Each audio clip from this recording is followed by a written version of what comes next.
I am the Tofu Golem. Please enjoy the video.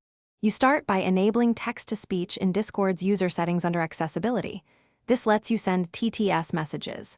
Next, open the target channel and make sure you can send messages, otherwise the TTS won't post.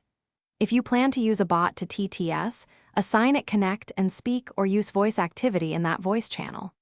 Once done, test with a short TTS line to confirm permissions are correct, because permission issues are the most common blocker early on. You now send a manual TTS by typing /TTS followed by your message in the chat box, then press Enter.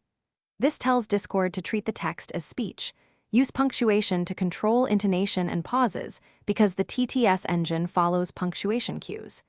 If you're on mobile, the / command behaves the same way. Once you hear the sample, make quick edits and resend to refine pronunciation or pacing. Make sure your audience's client supports TTS, otherwise they won't hear anything. You can automate TTS by adding a bot. Invite it with the bot and applications. Command scopes, then assign necessary channel permissions. Once the bot is in place, use its TTS command format and listen.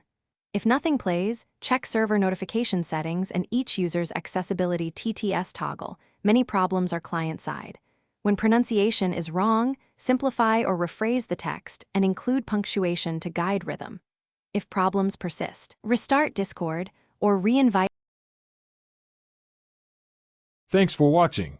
Consider subscribing if we helped you today.